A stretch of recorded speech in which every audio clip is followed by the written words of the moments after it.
e de tudo que nela existe, Pai. Tua palavra nos ensina no Salmo 24 que do Senhor é a terra e toda a sua plenitude, Pai Santo. Toda a plenitude que há nessa terra procede de Ti. Por isso nós clamamos a Ti nessa noite, conscientes da nossa pequenez, conscientes das nossas debilidades, Senhor, pois somos fracos e totalmente dependentes do Teu Espírito para fazermos qualquer coisa que tenha de fato algum valor no Teu santo reino, Senhor. Nós rogamos nessa noite, Pai, como aquele publicano que não ousava levantar os olhos aos céus, mas batia no seu peito e dizia: Jesus, filho de Davi, tem misericórdia de mim. Ó Senhor, tem misericórdia de mim, que sou um pecador. Que esse seja o nosso clamor nessa noite. Um clamor que traz a presença de Deus aos nossos corações. Um clamor que traz uma porção do que é o céu aqui na terra, pelo dom maravilhoso do Espírito Santo que é derramado em nossos corações. Obrigado, Jesus, pelo dom maravilhoso do Espírito Santo. E eu peço nessa noite que esse momento onde nós estamos nesse lugar que se chama pelo Teu nome seja usado para que sejamos cheios do Espírito Santo. Muitos, Senhor, muitos ouvem o Teu chamado, mas poucos o seguem, porque sabemos que muitos são chamados, mas poucos são os escolhidos. Por isso, Pai Santo, nós pedimos nessa noite para que o Teu Espírito Santo nos chame pela Tua graça, de forma eficaz, até aos pés da cruz do Calvário, aonde os nossos fardos, as nossas angústias, as nossas preocupações são derramadas aos pés do nosso maravilhoso Salvador e Senhor Jesus Cristo, que derramou seu sangue na cruz para nos perdoar, para nos lavar, para nos redimir de toda iniquidade, pois é esse sangue puro carmesim que nos lava de todo o pecado. Oramos para que o sangue de Jesus nessa noite nos purifique e nos lave de todos os nossos pecados, para que saiamos daqui com a certeza do perdão e a certeza da nossa reconciliação contigo. Como diz o Teu servo Isaías: ainda que os nossos pecados sejam vermelhos como a escarlate, se confessarmos e crermos em Jesus, Deus nos torna mais alvos do que a neve, que é a mais alva lã. Nos lava, Senhor, embranquece a nossa alma com a Tua santidade, e não permita que saiamos daqui nessa noite da mesma forma que chegamos, pois precisamos de uma transformação que vem do céu. É a transformação, Pai Santo, que vem do Espírito Santo.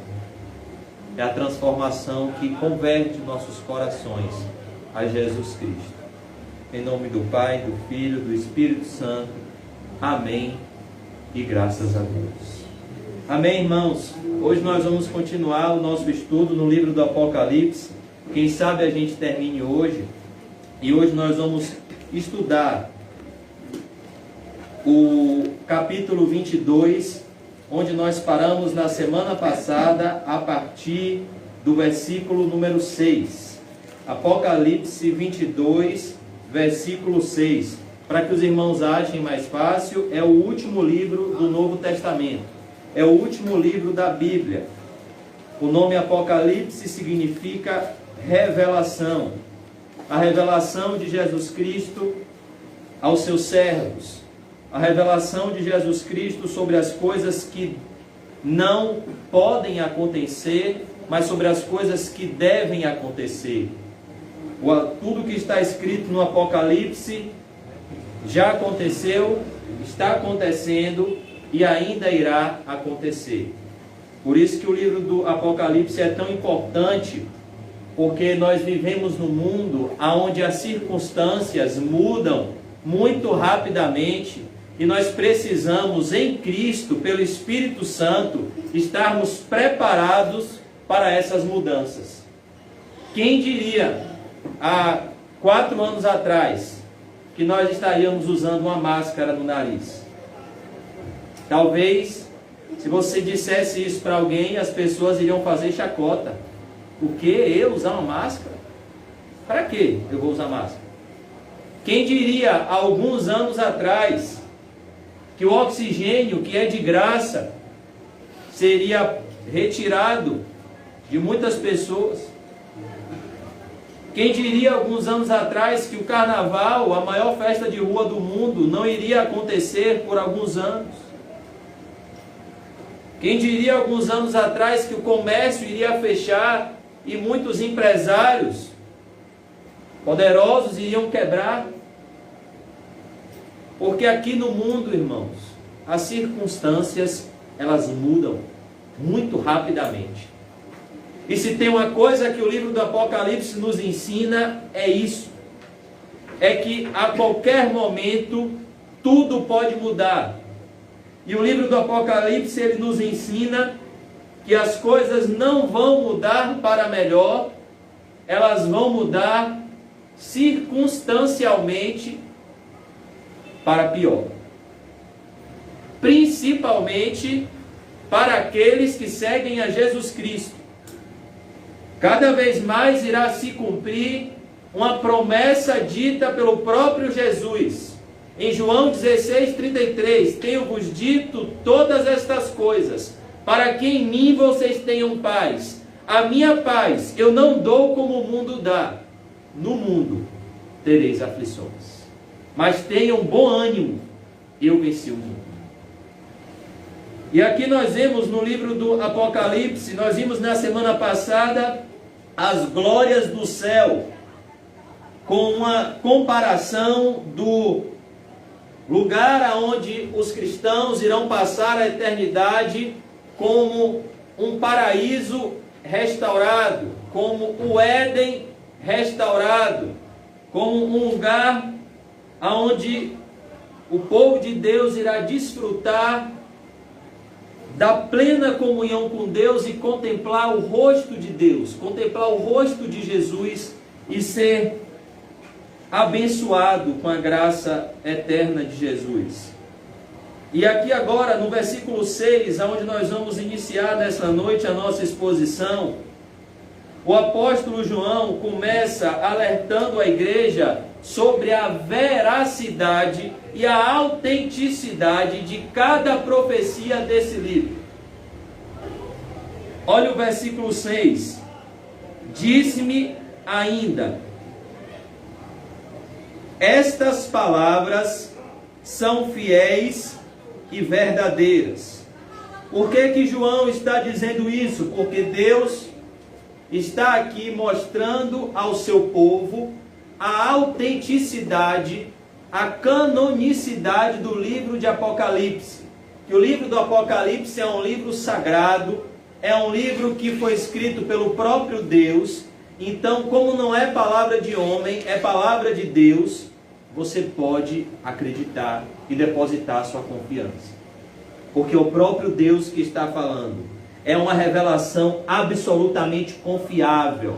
Então, se você quiser saber do futuro, você não precisa ir a uma igreja onde tem um suposto profeta que revela o futuro. você tem um livro do Apocalipse, onde você pode orar, estudar, ler, meditar, e Deus já vai lhe revelar o futuro, pois o livro do Apocalipse significa revelação.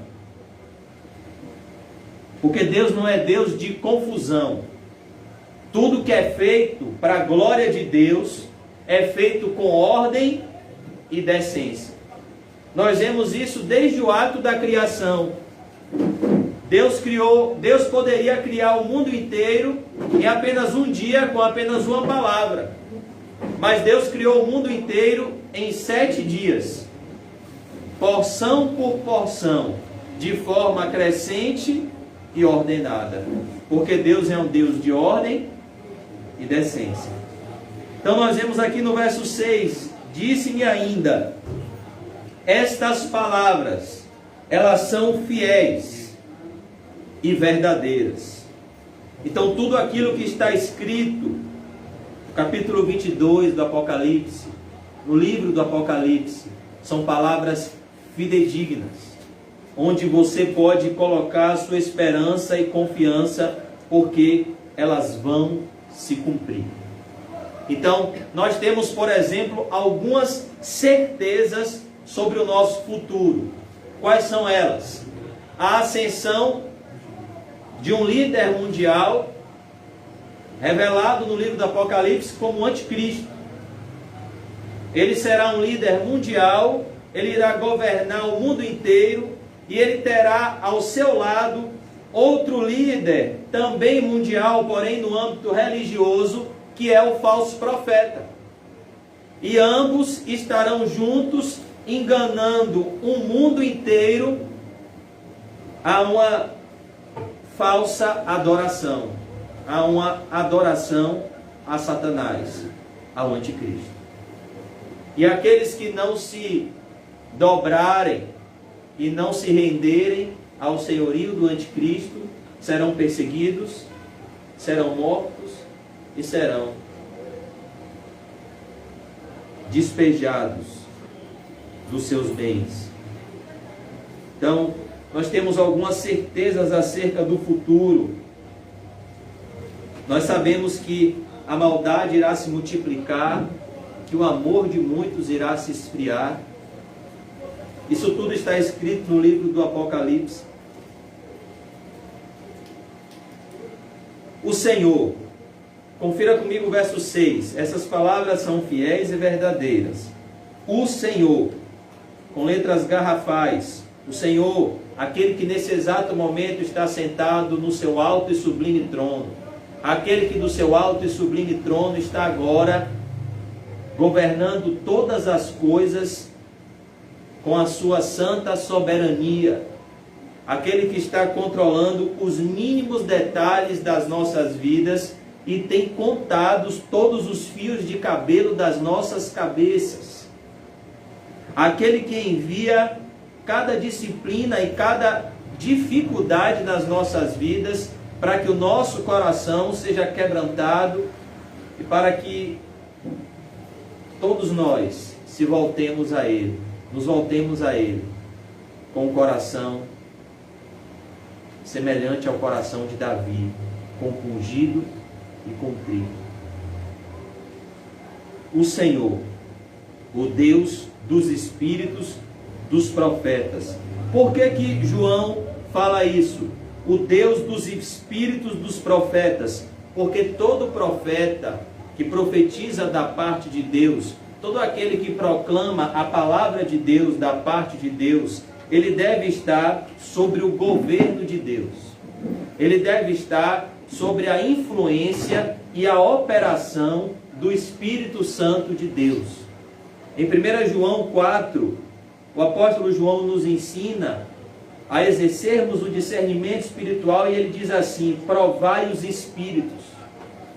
Ou seja, quando você está no ambiente religioso, ouvindo um homem com a Bíblia na mão, você deve estar nesse momento no lugar secreto de oração. Porque você deve provar os espíritos, você deve exercer o discernimento espiritual para saber, à luz da palavra de Deus, e à luz da iluminação do Espírito Santo, que espírito está usando esse homem que está com a Bíblia aberta. E ele diz, porque muitos falsos profetas têm saído pelo mundo afora. E a evidência de um verdadeiro profeta é que ele está sempre guiado pelo Espírito Santo. E o Espírito Santo, que é Deus, ele sempre nos convence do pecado, da justiça e do juízo. O Espírito Santo, ele sempre nos convence de que pecado? Da raiz de todos os outros pecados, a incredulidade. Do pecado porque não creem em mim. Esse é o pecado que condena toda a raça humana, não crê em Jesus Cristo. O Deus dos espíritos dos profetas, todos os profetas do Antigo Testamento, do Novo Testamento, eles foram guiados pelo Espírito Santo de Deus. Por isso que Zacarias, que era um profeta de Deus, nos ensina como nós devemos fazer a obra de Deus, não por força, nem por violência, mas é pelo meu Espírito, diz o Senhor dos Exércitos, e todas as coisas são feitas para a glória de Deus. Porque somente o Espírito Santo pode abrir o coração e trazer a mensagem do céu para transformar esse coração. Sem o Espírito Santo não há regeneração. Enviou o seu anjo para mostrar aos seus servos. Então, o livro do Apocalipse é uma revelação de Deus por intermédio de um anjo a João na ilha de Patmos para trazer essas revelações à igreja de Jesus Cristo, às 7 igrejas da Ásia Menor. As coisas para mostrar aos seus servos, o público-alvo do livro do Apocalipse, aqueles que servem a Deus, as coisas que em breve, ou seja, muito rapidamente, João ouve isso há 2000 anos atrás, em breve, devem acontecer. Então, todas as revelações do livro do Apocalipse, a grande tribulação, a desigualdade social, as mortes, as doenças, os assassinatos, a perseguição à igreja, a ascensão do anticristo, o engano religioso, tudo isso, brevemente, é o que diz aqui, deve acontecer. Tudo isso já está acontecendo. As coisas que em breve devem acontecer. Como eu disse aos irmãos, as circunstâncias podem mudar muito rapidamente. Se eu não me engano, foi em 2019 que começou a pandemia, não foi? E em questão de meses, toda a nossa vida foi mudada. Toda a circunstância foi mudada. Isso amando do próprio Deus. Isso amando do próprio Deus. Porque as circunstâncias, elas podem mudar. Como eu já disse, aqui na terra, elas irão mudar para pior. Por isso que Apocalipse nos fala tão lindamente do céu. Porque é lá no céu que deve estar a nossa esperança, a nossa fé e a nossa confiança. Já nos disse o profeta Jeremias, há mais de 3.000 anos atrás, maldito o homem que confia nos homens. Então as pessoas criaram uma grande expectativa nesse atual presidente, e enquanto milhares de pessoas estavam morrendo, ele estava de jet ski dizendo que essa gripe era uma gripezinha. Maldito o homem que confia no homem. Porque ele, quando tem alguma coisa, vai para o hospital mais caro do Brasil. Por isso que para ele é uma gripezinha. Então, não crie expectativas em políticos. Esse ano nós estamos num ano eleitoral. Não crie expectativa em político nenhum. Nenhum político, nenhum governante. Todos eles estão a serviço do mal. Não crie expectativas em circunstâncias terrenas. Crie todas as suas expectativas na palavra de Deus e nas promessas de Deus. Nisso você pode confiar. Mas aqui na terra o cenário está sendo preparado para o governo do anticristo. Verso 7. Eis que venho sem demora. Eis que venho sem demora. Rapidamente. Jesus, irmãos, ele está voltando há mais de 2000 anos. Se ele já estava perto de voltar há 2000 anos, quanto mais hoje. Eis que venho sem demora. Não vai demorar para Jesus voltar. É a mensagem de Jesus à igreja. Eis que venho sem demora. E eu pergunto, você acredita na volta de Jesus? Você está se preparando para a volta de Jesus?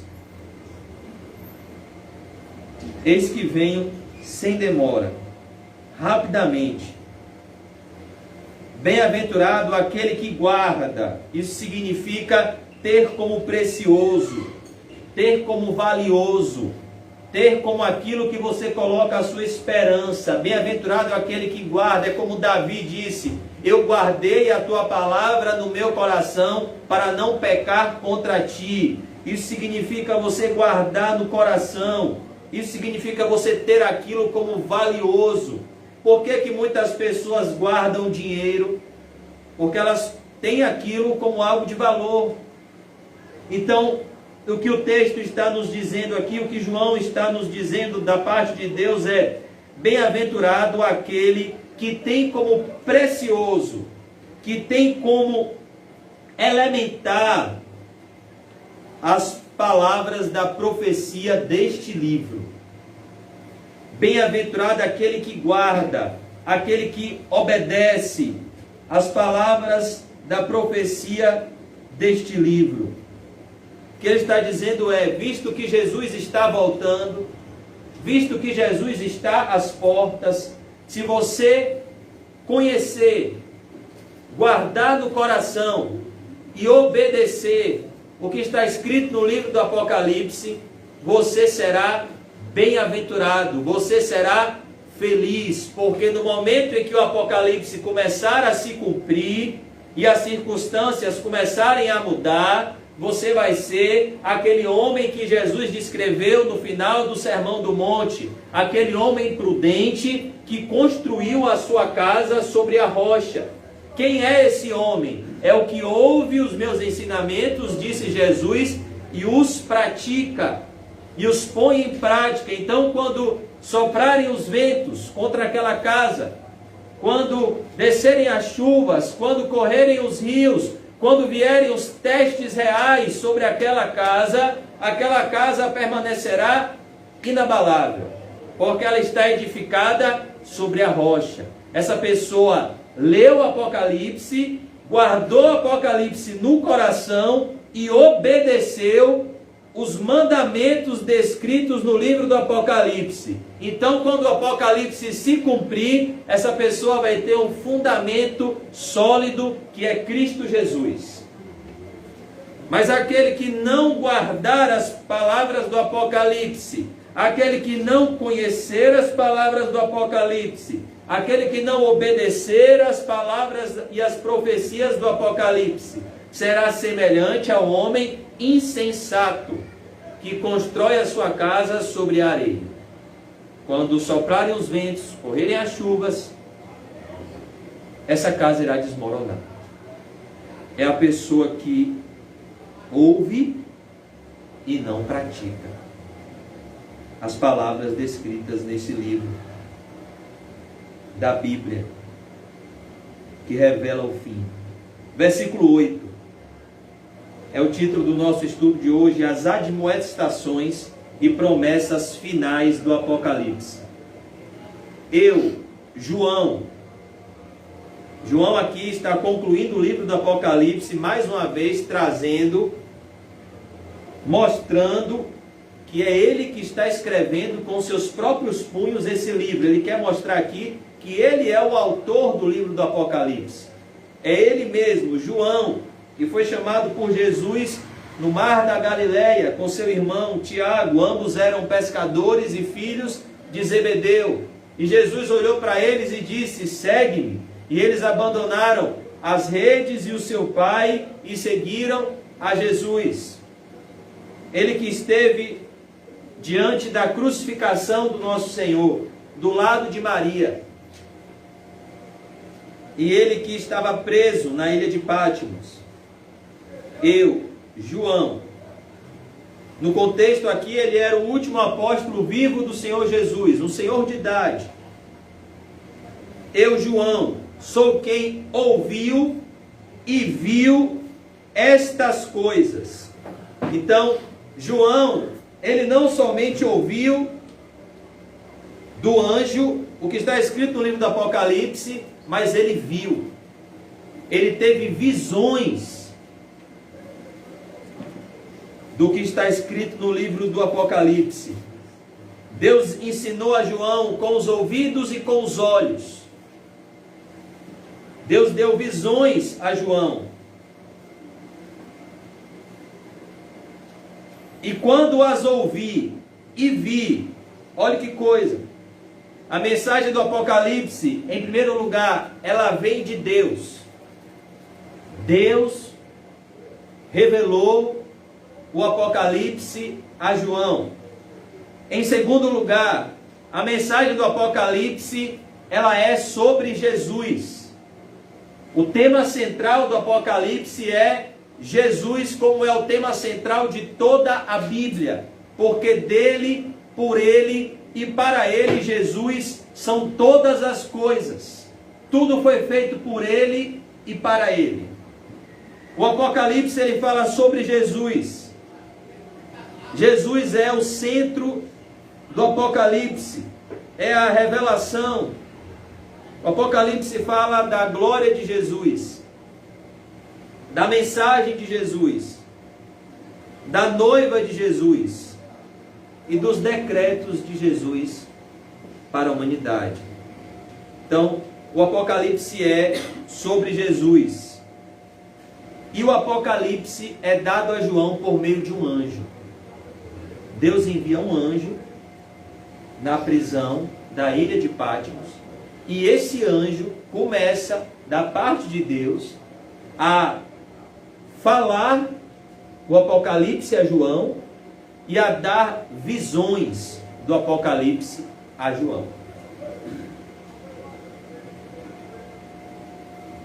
E aqui nós vemos: e quando as ouvi e vi, prostrei-me ante os pés do anjo que me mostrou essas coisas para adorá-lo. E aqui João mostra a tendência natural que o ser humano tem, que todo ser humano tem, de dar a outrem a glória que deve ser dada somente a Deus. Principalmente quando alguma criatura mostra algum dom peculiar, algum dom diferenciado. Nós, seres humanos, temos essa tendência de adorarmos a criatura ao invés do Criador, de darmos a homens a glória que deve ser dada somente a Deus.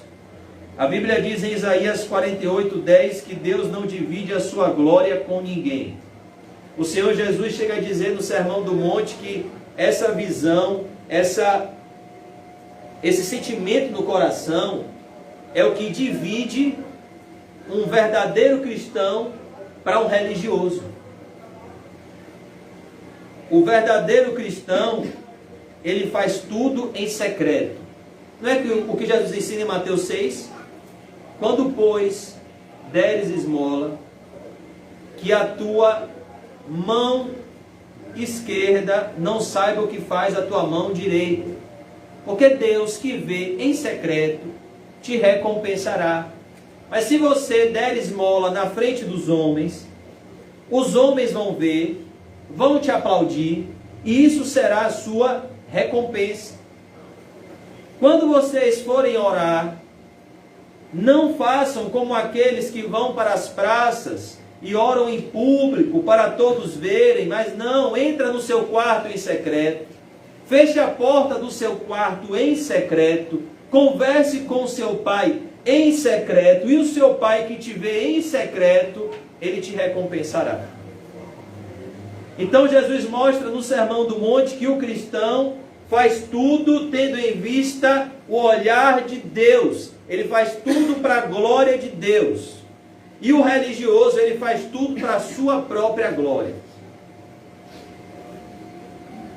E nós temos que tomar muito cuidado, porque esse sentimento matou 2 jovens que intentaram servir a Deus com esse espírito de atraírem para si o louvor e o elogio que deveria ser dado a Deus. O nome desses 2 jovens é Nadab e Abiú.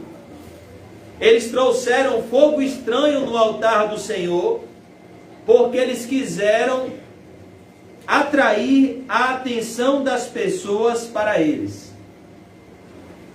quando na verdade a atenção deveria ser dada para Deus.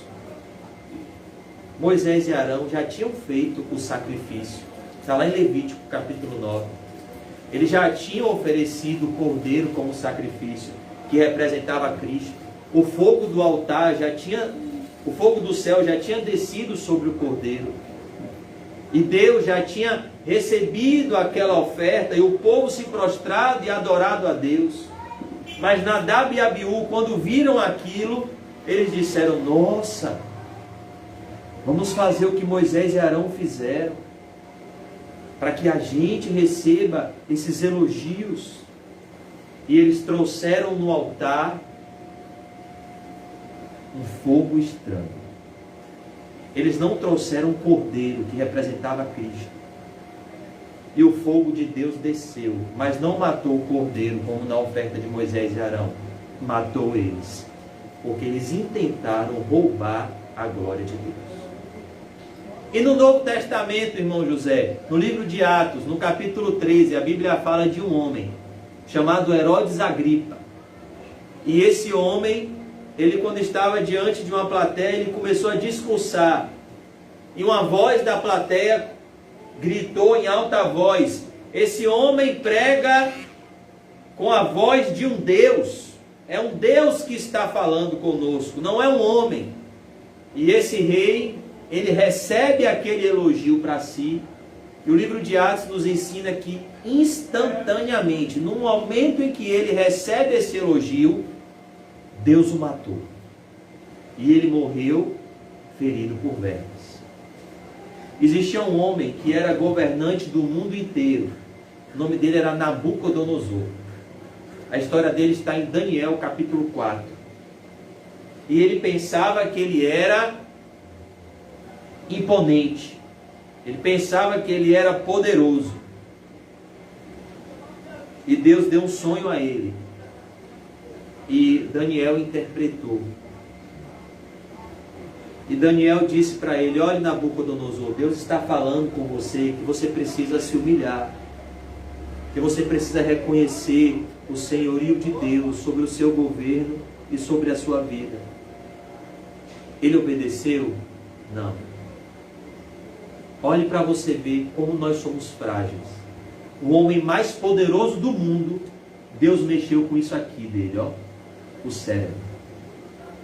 Se você estudar um pouco do cérebro humano, você vai ver que o cérebro humano é uma das coisas mais complexas que existem.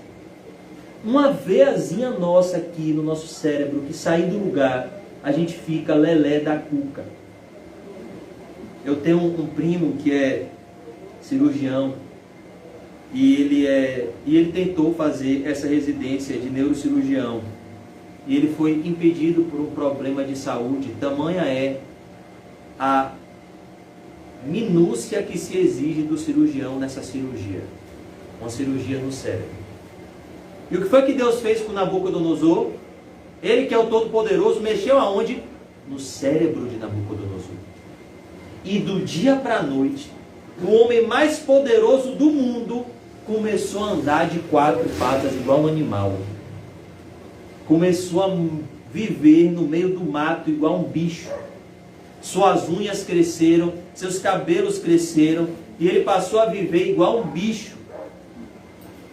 Até que ele reconhecesse que o Deus, Criador dos céus e da terra, é quem governa sobre tudo e sobre todos. Porque Deus não divide a sua glória com ninguém. É isso que essa passagem aqui está nos mostrando. Esse anjo que habita no céu e está na presença de Deus, está nos mostrando isso. A glória é de Deus. Os irmãos em Corinto estavam assim, divididos, porque haviam pessoas que tinham um dom peculiar de Deus, como por exemplo, o dom que eu estou exercendo hoje, o dom da pregação. E a igreja começou a ficar subdividida. Uns diziam, eu sou de Paulo. Outros diziam, eu sou de Apolo. Outros diziam, eu sou de Cefas. E Paulo diz, vocês não estão entendendo. Eu plantei, Apolo regou, mas quem deu o crescimento é Deus. É Deus que está por detrás de tudo feito na igreja. Não é o homem que é o centro, é Cristo. Não é o homem que merece ser honrado, é Cristo. Não é o homem que merece ser adorado, é Cristo. Em nenhum outro nome há salvação a não ser no nome santo de Cristo. E aqui esse anjo está mostrando isso. Prostrei-me ante os pés do anjo, Apocalipse 22, 8, que me mostrou essas coisas para adorá-lo. Então João, ele tenta adorar o anjo que revelou a ele todas essas informações. Olha a reação do anjo, deve ser a reação de todo servo de Deus, de todo aquele que ama a Deus, de todo aquele que irá morar no céu. Uma das passagens mais lindas aqui do livro do Apocalipse é quando todos os remidos chegam no céu, pegam suas coroas e depositam aos pés de Jesus, mostrando, a ti, Jesus, pertence a glória da minha salvação. Eu não estou aqui pelos meus méritos, eu estou aqui pela tua graça, Senhor. Então aqui nós vemos no verso 9, qual é a reação desse anjo? Então ele me disse, vê, não faças isso. Olha que coisa. O próprio anjo está dizendo, não faças isso. Como isso é algo que ofende alguém que ama a Deus. O apóstolo Paulo expulsou o demônio de uma mulher que tinha um espírito de adivinhação, que estava gritando em altos berros no meio da rua que ele era um servo de Deus. Está em Atos capítulo 16. Essa mulher gritava, ouçam Paulo e Silas, eles são homens de Deus. Até que um dia o Espírito Santo deixou Paulo angustiado, perturbado. E Paulo olhou para aquela mulher e disse, saia dela, demônio. E o demônio, aquele espírito de adivinhação, que fazia com que ela desse grande lucro aos seus senhores, foi embora. E o apóstolo Paulo mostrou que ele não queria o elogio dos homens. Ele queria a glória de Deus. Nós devemos buscar isso também, irmãos, fazer tudo para a glória de Deus, não para a nossa própria glória. Você quer ver uma grande diferença se nós fazemos tudo para a glória de Deus ou para a nossa própria glória? Essa é uma parte que é um pouco complexa porque mexe num lugar perigoso, o bolso. Uma parte que a gente não gosta de falar. Mas eu vou dar só um exemplo. é muito mais prazeroso para a carne fazer algo que todo mundo vê do que pegar a sua oferta e trazer aqui sem que ninguém veja. Por isso que tem pessoas que não fazem isso. Ah, não. Hoje, se eu pegar minha oferta, meu dízimo e der ali, ninguém vai ver. Sabe o que eu vou fazer? Eu vou pegar meu dinheiro e guardar. Quando surgir uma necessidade que todo mundo vai ver, a igreja está precisando de um ventilador, eu pago. Não, com muita simplicidade, irmão. Pode ficar tranquilo. Qual é o Pix? Eu pago. Mas a pessoa não pega aqui o envelope e não coloca a oferta. Porque se ela colocar aqui a oferta, ela não vai receber o quê? Aplauso.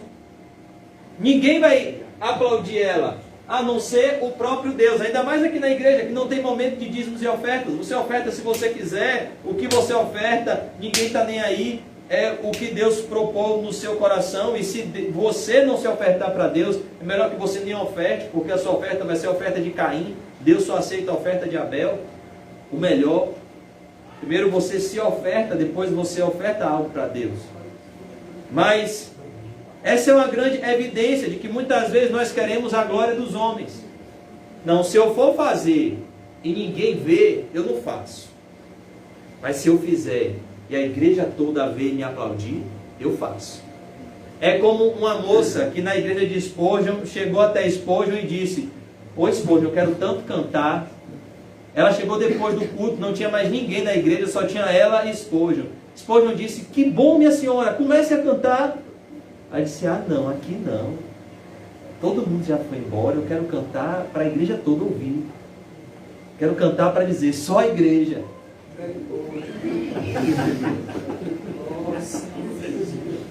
Aí Spurgeon disse o quê?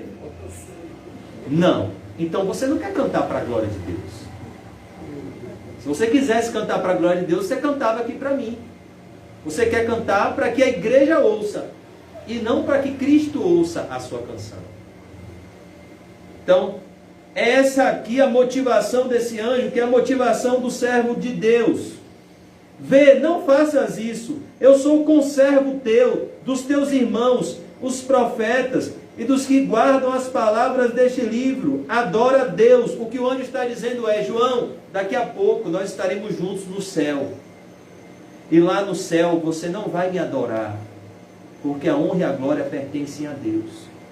Eu sou conservo, eu vou servir a Deus, eu sirvo a Deus, João, junto com você, junto com os irmãos em Cristo do passado, junto com aqueles que irão obedecer às palavras do Apocalipse. Então adora, João, a Deus.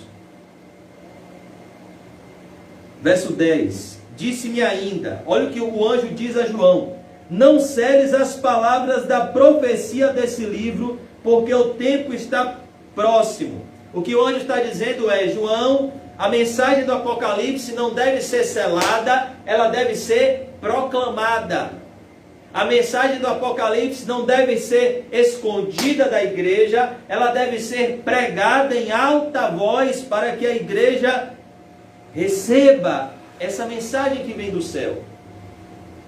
Então ele diz: não seles as palavras da profecia desse livro, não feche, mas proclame em alta voz o que está escrito no livro do Apocalipse, porque o tempo está próximo. Porque daqui a muito pouco tempo irá se cumprir o início dos capítulos finais da humanidade. Dias trabalhosos, dias turbulentos, dias difíceis, dias tempestuosos, porque o tempo está próximo. O Senhor Jesus disse assim, quando vocês olham para o céu e vocês veem que está nublado, vocês pensam logo o quê? Que virá a chuva, porque as nuvens escuras são um sinal de que a chuva está vindo. Da mesma forma, quando vocês virem os sinais acontecerem, saibam que o Filho do Homem está às portas. Que sinais são esses? engano religioso. O primeiro sinal da volta de Jesus. Engano religioso. Muitos virão em meu nome dizendo, eu sou o Cristo, e enganarão a muitos. É o que mais nós vemos hoje. Engano religioso. Falsos profetas. Outro sinal que aponta que Jesus está voltando. Guerras e rumores de guerras.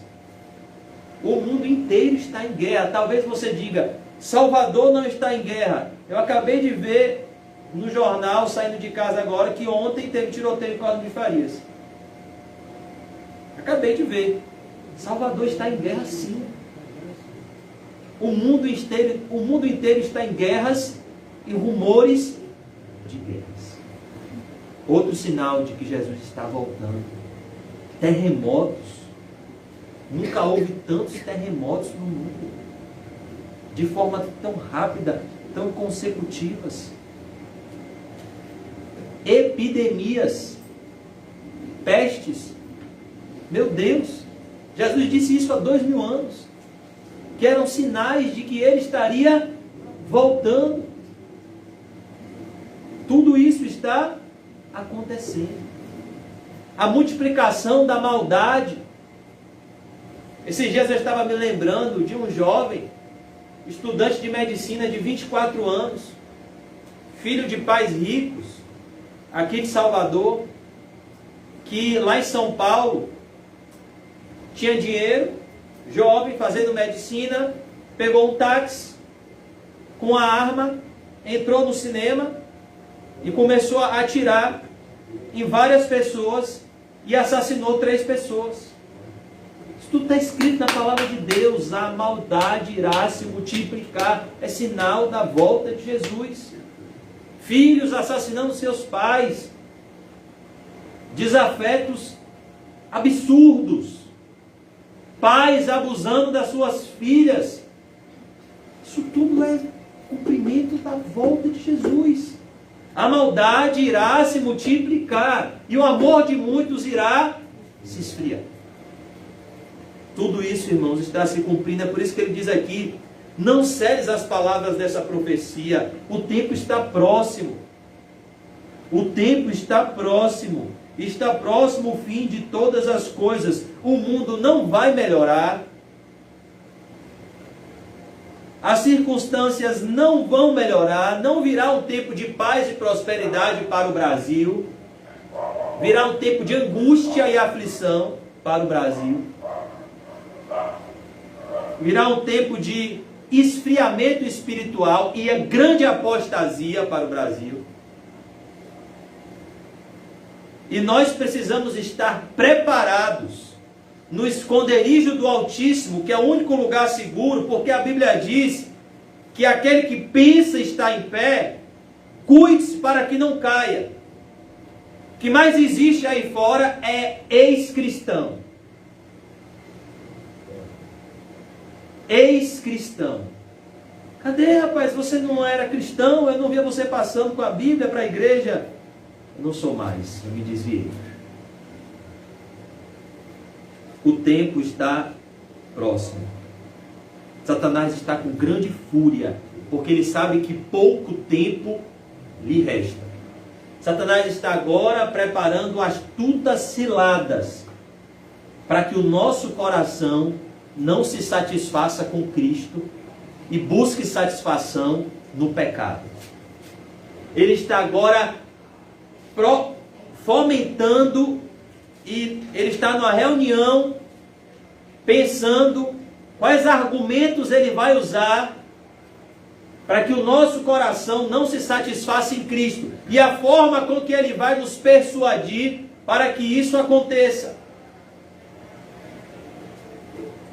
Por isso que o Senhor Jesus Cristo disse: vigiai e orai, para que não entreis em tentação. O espírito está pronto, mas a carne é fraca. Vigiai e orai. Estude a Bíblia.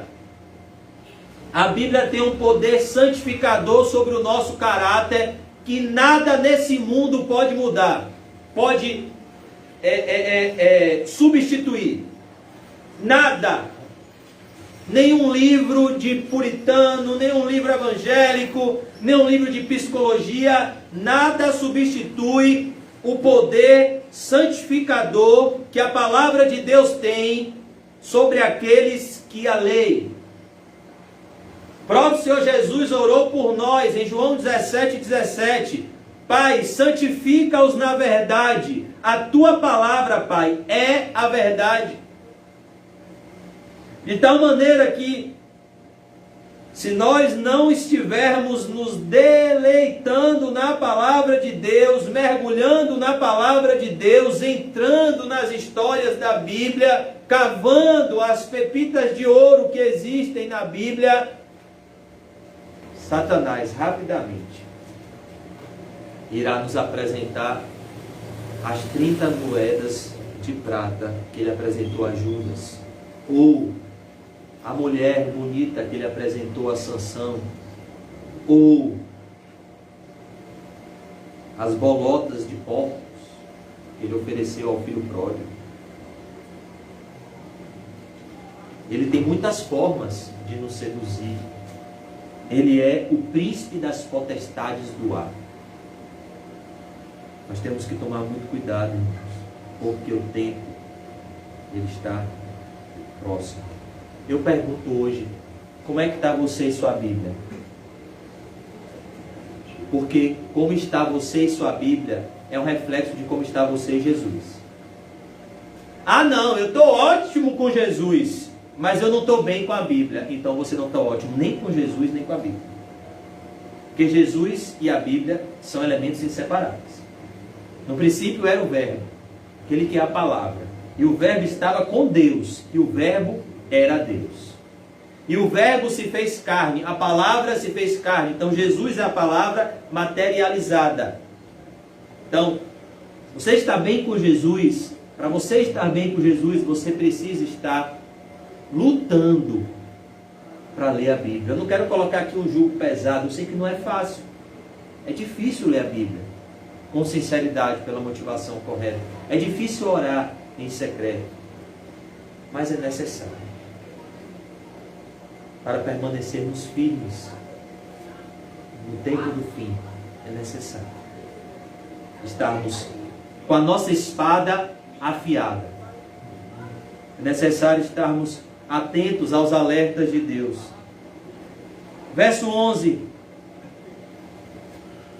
A gente já está concluindo. Continue o injusto fazendo injustiça, continue o imundo ainda sendo imundo. O justo continue na prática da justiça e o santo continue a santificar-se. Isso daqui é uma profecia. De tal maneira que nós temos que levar a sério isso, porque nós não podemos dar pérolas aos porcos, nem as coisas santas aos cães. Aqueles que ouvem a palavra de Deus e rejeitam, e se voltam como cães, irão continuar fazendo injustiça. Olha que coisa. O imundo irá continuar sendo imundo.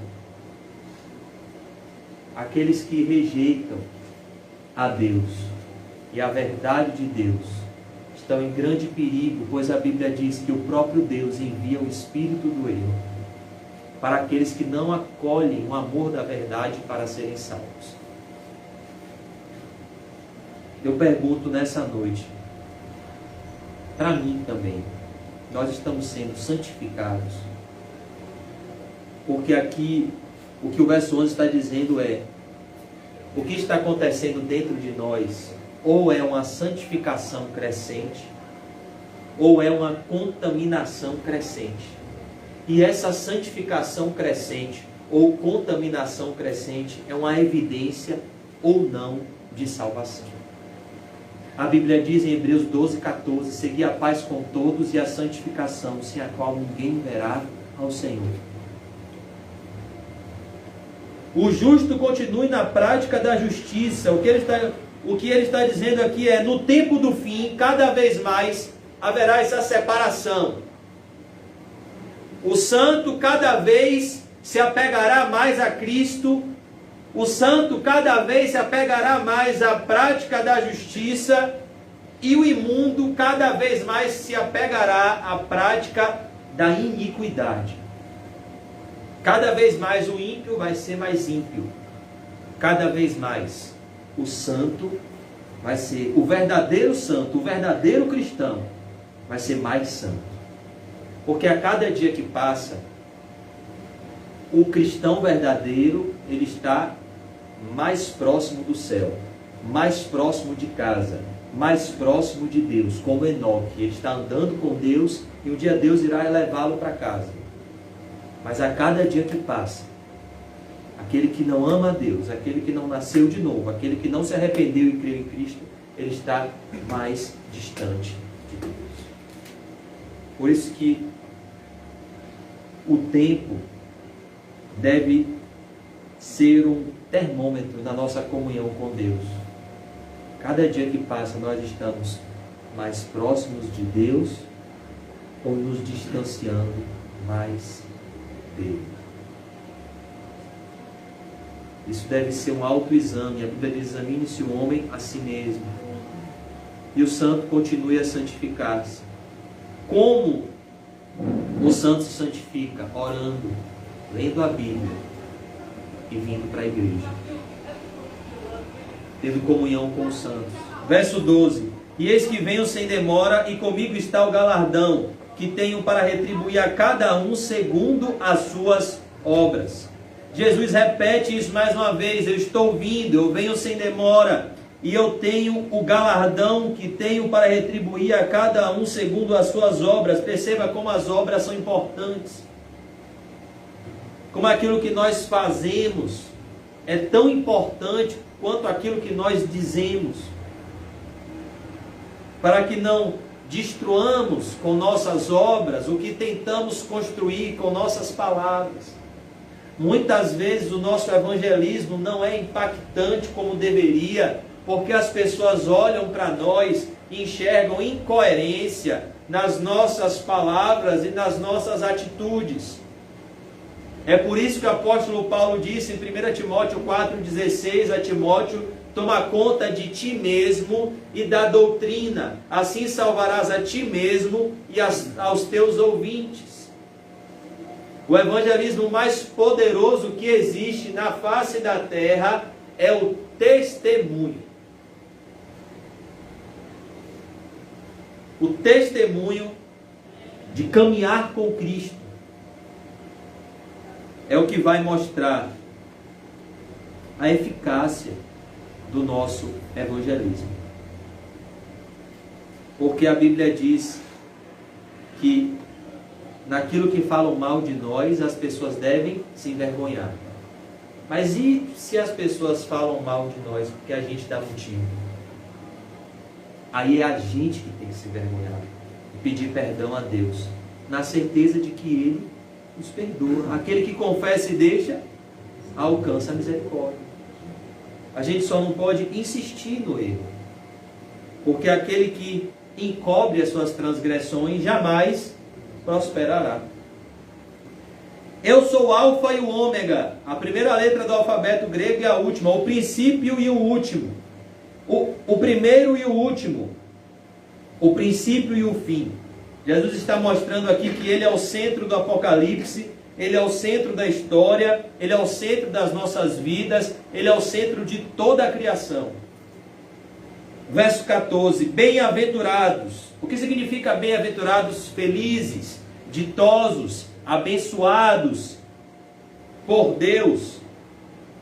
Bem-aventurados. Então, se você quer felicidade nessa noite, aqui está o caminho da verdadeira felicidade. Bem-aventurados aqueles que lavam as suas vestiduras. Isso aqui é um símbolo do que acontece no mundo espiritual. Quando uma alma se converte a Cristo, quando um pecador é perdoado por Cristo, quando um pecador recebe pela fé o sangue de Cristo aspergido sobre as suas almas, sobre a sua vida. Bem-aventurados aqueles que lavam. A ideia aqui é de que o tanque está aqui, agora venha e se lave. Como é que a lavadeira faz? A roupa está suja, né? Ela vai lá, não é na máquina não, é na mão mesmo. Ela vai lá e faz o quê? ela lava, não é isso? Ela pega lá a máquina e lava, pega o sabão e joga duro. Como se eu não soubesse fazer isso, mas vamos lá. Eu já fiz. A ideia aqui é essa, o sangue de Cristo está aqui. Você precisa vir até Ele. E o sangue dele está fresco para te lavar, para te dar esse banho, para esfregar, como o pai do filho pródigo fez com ele. Trazer depressa a melhor roupa, dê um banho nele, coloque anel no seu dedo, sandália nos seus pés, mate o novilho cevado, comemos-nos e regozijemos, porque se meu filho estava morto e reviveu, estava perdido e foi achado. É isso, é o sangue de Jesus que nos lava. Agora venha e lave. Bem-aventurados aqueles que lavam. O sangue de Jesus está fresco, o sangue de Jesus está acessível, disponível. O sangue de Jesus está ainda derramando da cruz para perdoar o pior pecador. Ele é ainda hoje o Cordeiro de Deus que tira o pecado do mundo. E como ele tira? Com o seu sangue. O sangue que deveria ser derramado, meu e seu, Jesus derramou no nosso lugar. Para que o castigo que nos traz a paz recaia sobre ele, e pelas pisaduras dele sejamos sarados e perdoados. Plenamente restaurados para a glória de Deus, para uma vida santa,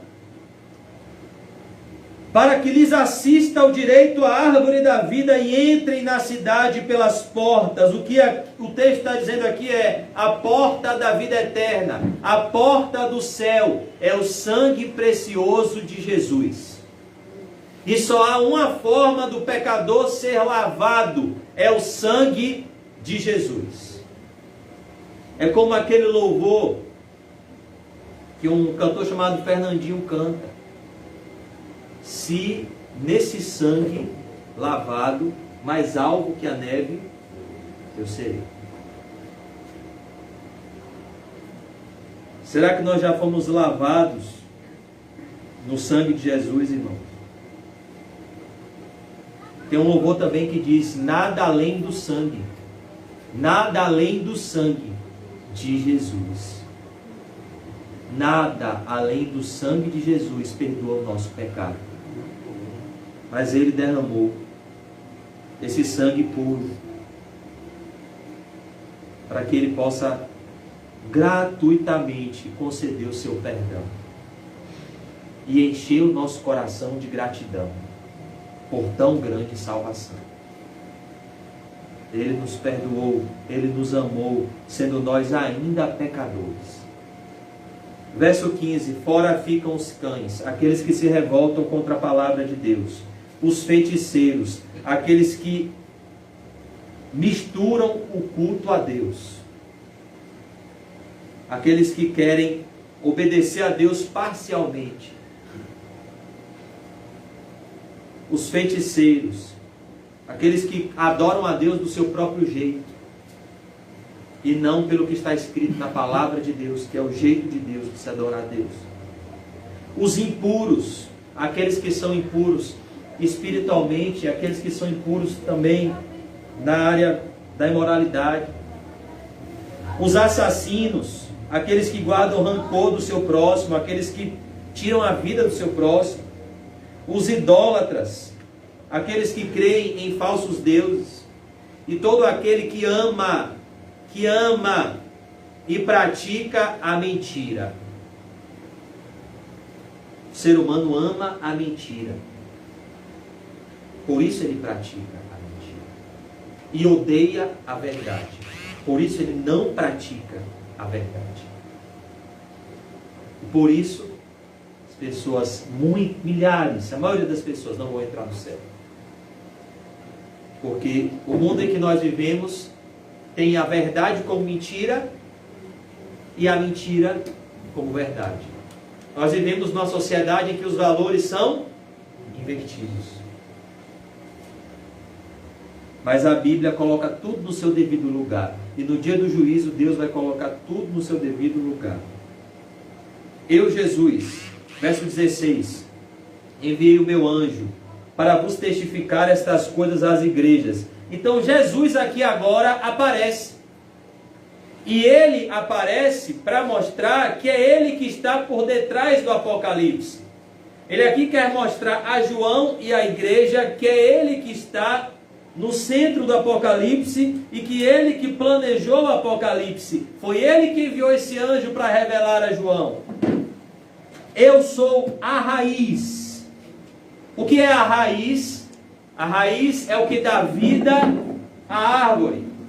O que Jesus está dizendo é: eu sou a fonte de todo o bem. Eu sou a fonte de toda a linhagem do povo de Deus. Todo o povo de Deus emana de Cristo. Eu sou a raiz e a geração de Davi. Por isso que, como é que Bartimeu clamou quando Jesus passou? Jesus, filho de Davi, descendente de Davi, Jesus da geração de Davi, tem misericórdia de mim. Eu sou a raiz e a geração de Davi. Eu sou aquele rei que Davi profetizou. Eu sou descendente de Davi, que reinaria, e o seu reino jamais teria fim. E a geração de Davi. Agora, olha que forma mais linda como Jesus se revela. A brilhante estrela da manhã. Não tem como não lembrar do irmão João. Ficava na janela e me botou para ficar procurando essa estrela a noite toda. Não, vá para a janela que você vai achar. Eu passei até lá. 1, 2. Cadê a estrela da manhã? Ela está lá, tá bom, irmão João. Mas de qualquer forma é maravilhoso. Porque quando você olha para o céu, você contempla a criação de Deus. A brilhante estrela da manhã, irmãos, Jesus. A estrela que brilha no amanhecer. A estrela que vai brilhar no amanhecer da nossa ressurreição é Jesus. A Bíblia diz no Salmo 30, verso 5, que o choro, ele pode durar uma noite, mas a alegria vem pela manhã, porque a brilhante estrela da manhã nos renova e nos alegra. Bem-aventurados são aqueles que choram, eles serão consolados por Jesus. A brilhante estrela da manhã. Jesus é lindo. O Espírito, com E maiúsculo, o próprio Deus, o Espírito e a noiva e a igreja. Então Jesus aqui faz um clamor. O Espírito Santo, a igreja, Jesus, o Espírito e a noiva, em um só clamor, clamam ao pecador: vem. Aquele que ouve, diga: vem. Aquele que tem sede, venha. E quem quiser, receba de graça da água da vida. Aqui é um convite à salvação. Todo o céu, a igreja, o Espírito Santo, Jesus dizendo: por que você vai ficar aí morrendo de sede? Beba da água que mata a sede da sua alma. Venha a mim, Jesus, e beba. Eu sou a fonte de águas vivas. Aquele que quiser, receba de graça a água da vida, de graça o Espírito Santo. E o que eu preciso para receber o Espírito Santo? O apóstolo Pedro diz: arrependei-vos e sejam batizados em nome de Jesus Cristo para a remissão dos vossos pecados, e então recebereis o dom de Deus, que é o Espírito Santo. O que o homem precisa para receber o Espírito Santo? Arrependa-se e produza frutos dignos de arrependimento e creia em Jesus.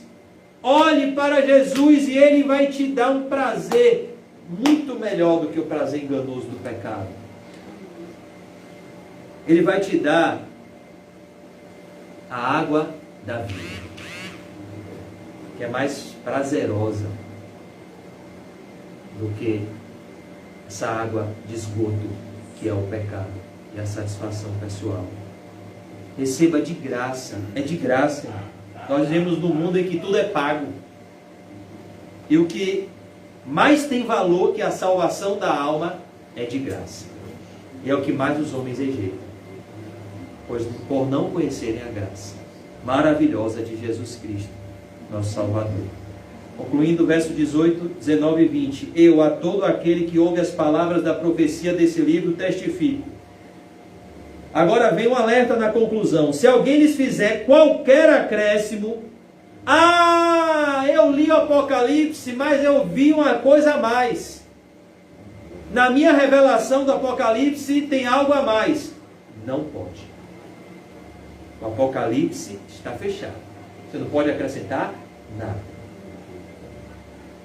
Não, eu vi, eu recebi uma revelação do Apocalipse que Jesus vai voltar no ano 2034. Mentira. Não está escrito isso no livro do Apocalipse. Então você não pode acrescentar. Se alguém lhes fizer qualquer acréscimo, Deus lhe acrescentará os flagelos escritos neste livro. Isso aqui abrange, fala de Apocalipse, mas abrange a Bíblia toda.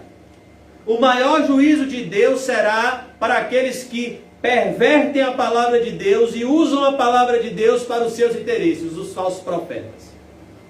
Eles receberão todos os flagelos desse livro, porque eles pervertem a palavra sagrada de Deus.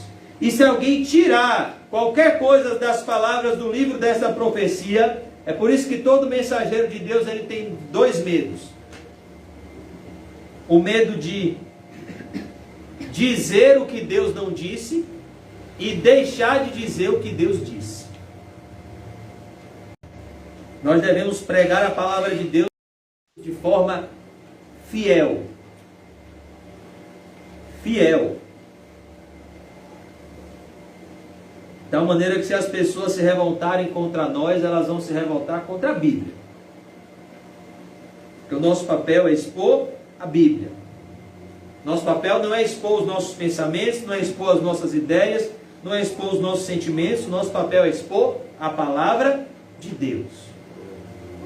Por isso que Deus escolheu, vocacionou pastores e mestres, tendo em vista o aperfeiçoamento dos santos para o pleno desempenho do ministério do corpo de Cristo. E se alguém tirar qualquer coisa, não, eu tirei aqui o inferno. Não, eu tirei aqui que os efeminados não vão entrar no céu.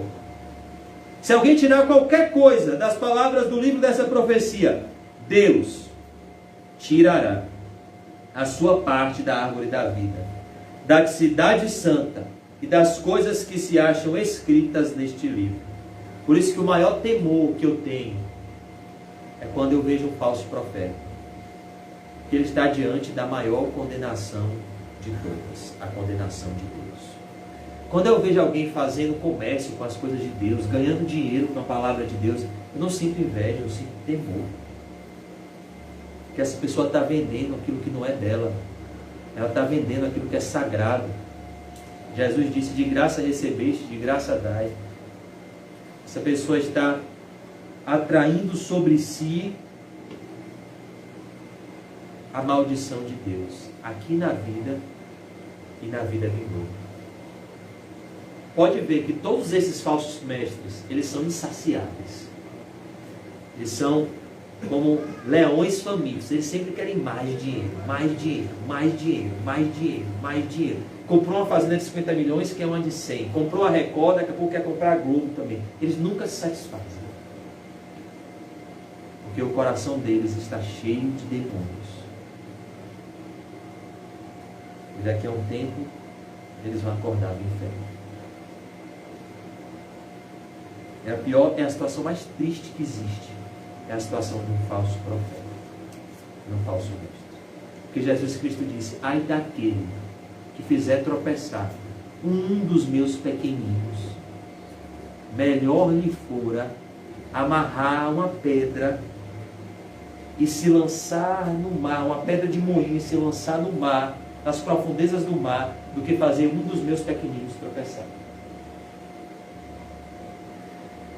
Verso 20. Aquele que dá testemunho dessas coisas diz: Jesus, certamente venho sem demora. Os irmãos perceberam na leitura de hoje como Jesus repete inúmeras vezes a expressão venho sem demora? Em breve venho, venho sem demora. O que é que Apocalipse quer nos alertar? A brevidade da volta de Jesus. Como Jesus irá voltar rapidamente. Por que tantas repetições? Para que quando ele volte, e algum cristão que leu ou ouviu essa mensagem seja pego despreparado, como as virgens nécias, fique indesculpável. Falta de aviso? Não foi. É como aquelas 5 virgens, a parábola das virgens, 5 nécias, 5 prudentes. Falta de aviso para as virgens nécias não foi, mas elas não se prepararam. Certamente veio sem demora. Amém. Algumas traduções têm Maranata, que significa isso. Vem, Senhor Jesus, que significa assim seja. Eu concordo com tudo que está escrito nesse livro. Então, vem, Senhor Jesus. Eu quero a tua volta, Jesus. É assim que a igreja recebe o Apocalipse. Vem, Senhor Jesus. Maranata, vem, Senhor Jesus. Volta, Jesus. Me leva para casa, Jesus. Volta logo, Jesus. Para que eu entre no meu lar eterno. O que vai fazer toda a diferença é aonde está o nosso tesouro. Porque onde está o nosso tesouro está o nosso coração. Porque na maioria das vezes a gente não está clamando Maranata, vem Senhor Jesus, porque o nosso tesouro está na terra. Então o nosso coração está na terra. Então a gente não quer que Jesus volte. A gente quer que os nossos planos se cumpram. Mas nós devemos clamar, vem Senhor Jesus. E clamar como Agostinho de Hipona, um dos pais da igreja: Senhor, onde os meus planos não são os teus planos, destrua-os. Destrua-os. Vem, Senhor Jesus. A graça do Senhor Jesus seja com todos. E aqui conclui o livro do Apocalipse. E eu desejo o mesmo para vocês, irmãos, que a graça do Senhor Jesus seja com todos vocês. E que o livro do Apocalipse não tenha sido em vão, mas que ele produza esse sentimento de urgência em relação à volta de Jesus e a nós estarmos preparados para a volta de Jesus. Vamos orar. Senhor Deus, obrigado, Senhor, por essa noite. Nos concede, Pai Santo, a tua graça, para que possamos viver uma vida santa. Nos enche, Pai, do Espírito Santo e do primeiro amor. Nos ajude a contemplarmos a brilhante estrela da manhã no lugar secreto de oração, para que possamos nos alegrar com a alegria da salvação e a certeza do teu perdão, Senhor. Nos livra das trevas, Senhor, e nos leva para a luz. Em nome de Jesus, amém. Graças ao Senhor Deus. Amém, irmãos. Saúde seu irmão, cumprimento santo e diga para ele: irmão, estude a Bíblia. Você vai precisar dela. Amém.